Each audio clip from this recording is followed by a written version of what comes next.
Hello guys, welcome to the channel.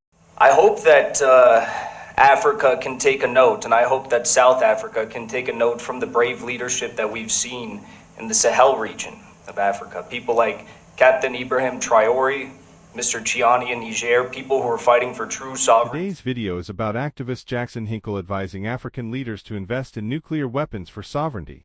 In fact, nuclear weapons are the most dangerous weapons on Earth. One can destroy a whole city, potentially killing millions, and jeopardizing the natural environment and lives of future generations, through its long-term catastrophic effects. The dangers from such weapons arise from their very existence. Although nuclear weapons have only been used twice in warfare, in the bombings of Hiroshima and Nagasaki in 1945, about 13,400 reportedly Comments by quoting Nelson Mandela, the famous quote, asked me by how many times I stood up after I fell.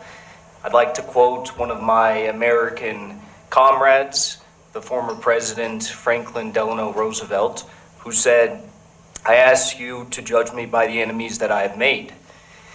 When you look at Russia and you look at Africa, it's no part of their own doing, but the enemies that have been made in both Africa and Russia are enemies of humanity. It's the West, the collective West, and it's not the Western civilization, people like me, it's people who sit in the White House and who sit in the deep state, as we call it. Now, there may have been a change of guard in Washington, D.C. just past week, but there's not a change of heart, there's not a change of soul.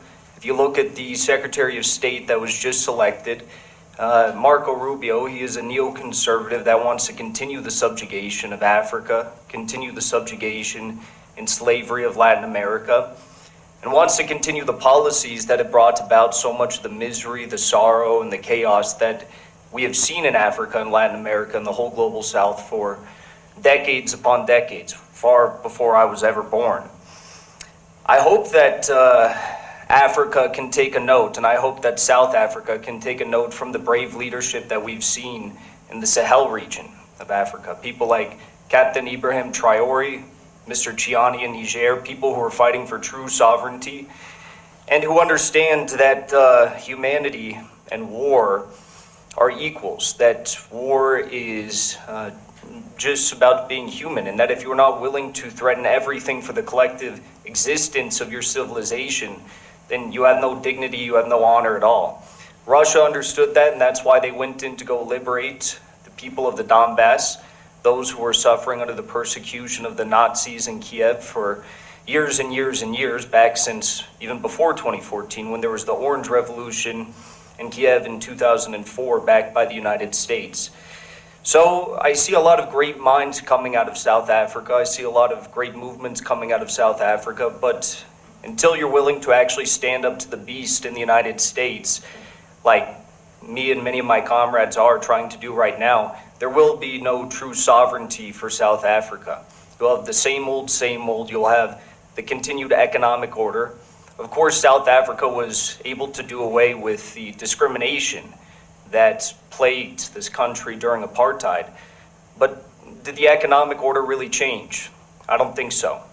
And until South Africa is willing to truly stand up to the West and, absolve itself of its past political mistakes, there will be no true sovereignty. So from America, I say many of us love you. We appreciate the struggle that you're all fighting for. We see it as a continued struggle that we fought for in 1776. If I were to draw on the history of China and the history of Iran and Korea and Russia, there's one bottom line determining factor with all of them.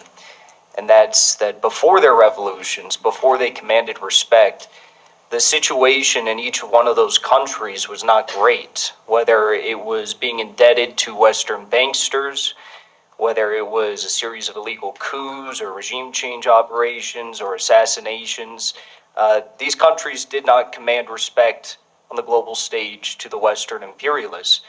That's the same problem that Africa is facing today.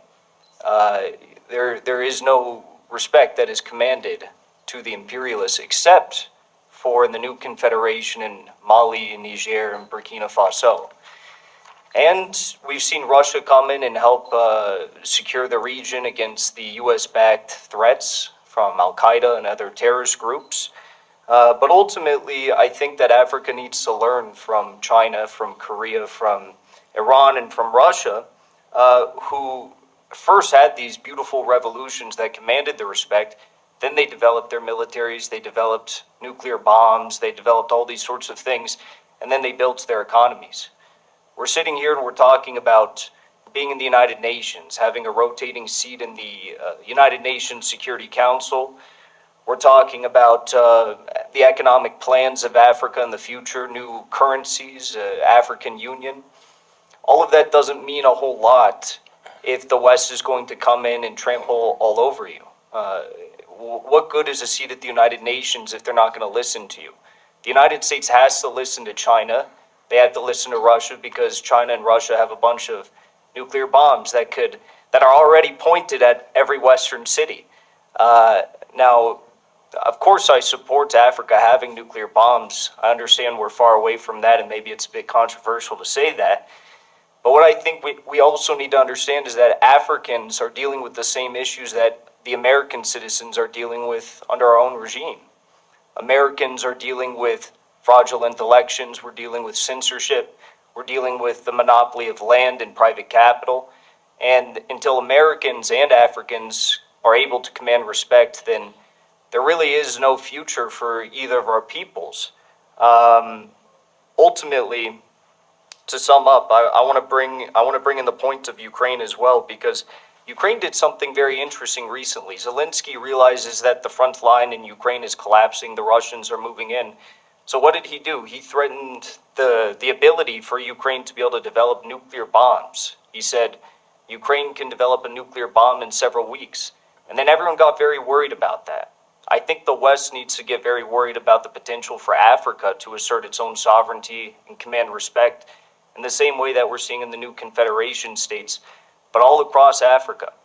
And maybe it only starts with one or two nations, but that's exactly what we saw with Iran and Syria. And now look at the United States proxy of Israel.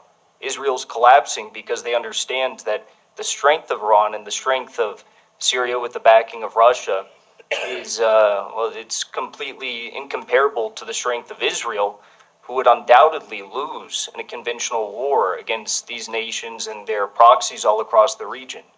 So I think the question of military power is extremely important, and it actually comes before the question of economic power or trade routes or currencies or any of these things. So I hope to see more bold leadership.